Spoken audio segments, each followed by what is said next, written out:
Good morning friends. आज हम अनीता देसाई की एक शॉर्ट स्टोरी को डिस्कस करेंगे जिसका टाइटल है जर्नी टू इथाका। ये पब्लिश हुई थी 1995 के अंदर। ये स्टोरी एक्सप्लोर करती है spiritual longings, cultural conflicts and the quest for meaning. Quest मतलब होता है खोज, तो यहाँ पे अर्थ की खोज, सत्य की खोज से रिलेटेड ये स्टोरी है। The story's theme revolve around searching for enlightenment, the challenges of different cultures and personal discovery।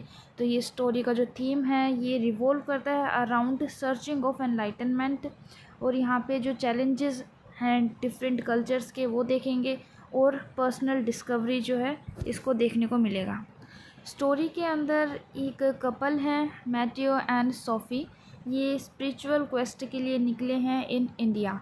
मैथियो is an Italian man जो कि डीपली इन्फ्लुएंस है हरमन हेस की नोवेल सिद्धार्था से, और इंडिया की जो स्पिरिचुअल ट्रेडिशंस हैं ये इसको अपनी तरफ खींच के ले आते हैं। वहीं पे सोफ़ी जो है एक प्रैक्टिकल स्केप्टिकल फ्रेंच वुमेन है जो स्ट्रगल करती है to understand her husband's fascination with spirituality. तो ये एक प्रैक्टिकल वुमेन है और स्केप्टिकल फ्रेंच वुमेन है। स्केप्टिकल का मतलब हो जाता है जो संशय संदेह करती है। तो इस तरीके की ये वुमेन है जिसको स्ट्रगल फेस करना पड़ता है अपने हस्बैंड की जो फैसिनेशन है स्पिरिचुअलिटी के टूवर्ड्स, इसको देखते हुए ये बहुत ज़्यादा फ्रस्ट्रेट फील करती है। मैथियो's quest. Matthew is consumed by a desire to find spiritual fulfillment. मैथियो जो है वो पूरी तरीके से डूबा हुआ है स्पिरिचुअल फुलफिलमेंट की खोज में। He is enchanted by Indians mysticism. तो यहाँ पे इंडिया की जो मिस्टिसिज्म मतलब कि जो रहस्यमयी चीज़ें हैं उनसे ये बहुत ज़्यादा आकर्षित है। And the figure of the mother, और जो ये फिगर दिखाया गया है मदर का, उससे भी बहुत ज़्यादा इन्फ्लुएंस्ड है। और ये मदर है क्या? एक स्पिरिचुअल गुरु है, और मैथियो बिलीव करता है कि it will lead him to enlightenment, कि ये जो मदर है वो इसको एनलाइटनमेंट की तरफ ले जाएगी। Throughout the story Matteo's pursuit of spiritual truth become obsessive, कि यहाँ पे जो पूरी स्टोरी के अंदर जो मैथियो का इतना ज़्यादा स्पिरिचुअल ट्रूथ के लिए ये जो खोज है वो इसको एकदम ऑब्सेसिव बना देता है, उसको जुनूनी बना देता है। एंड ही इमर्जेस हिमसेल्फ, और वो अपने आप को डुबो लेता है इन इंडियन रिलीजियस प्रैक्टिसेस में। Sophie's scepticism. Unlike Matteo, Sophie is bewildered by the chaos of India. तो सोफ़ी जो है पूरी तरीके से bewildered हो जाती है इंडिया के chaos से। She views the country as disorderly and she's little value in the spiritual techniques that मैथियो follows। तो वो क्या है, कंट्री को डिसऑर्डरली मैनर में वो देखती है, और ये क्या है, तुच्छ समझती है जो स्पिरिचुअल टीचिंग्स जो मैथियो फॉलो कर रहा था। SoFi is protective of her children and worries about their well beings in the unfamiliar surrounding. तो जो सोफ़ी है ये बहुत ज़्यादा वरीड करती है अपने बच्चों के लिए, और ऑल्सो कि ये जो अनफेमिलियर सराउंडिंग है उससे भी ये बहुत ज़्यादा हॉरिफाइड है।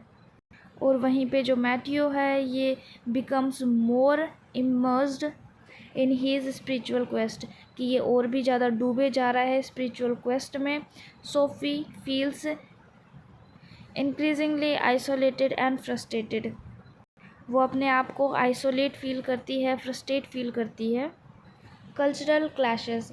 The story is not only about the individual journey of Matthew and Sophie, but also about the clash between the Western rationality and Eastern mysticism। ये स्टोरी केवल इंडिविजुअल मैथियो और सोफ़ी की नहीं है, बल्कि ये क्लैश है बिटवीन वेस्टर्न रैशनैलिटी और ईस्टर्न मिस्टिसिज्म का, कि ईस्ट के अंदर जो इतनी मिस्ट्रीज़ भरी हुई हैं और वेस्ट की जो रैशनैलिटी है उनके बीच में ये क्लैश दिखाता है।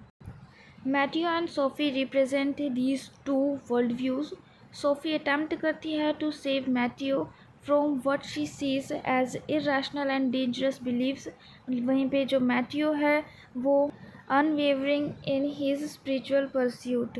वहीं पे जो है मैथ्यू जो है पूरा स्पिरिचुअल परस्यूट को अपनाने में तैयार है, और सोफ़ी इस चीज़ को इरेशनल और डेंजरस बिलीव्स मानती है।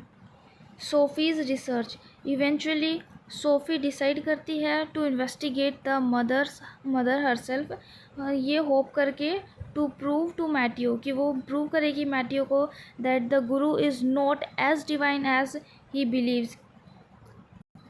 शी अनकवर्स, वो अनकवर करती है mother's past, discovering that the mother was once an ordinary women who had her own journey towards spiritual fulfilment.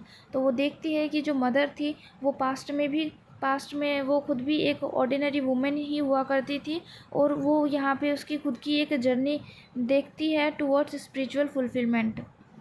The story ends with an ambiguous conclusion, leaving open whether Matthew finds the enlightenment he seeks।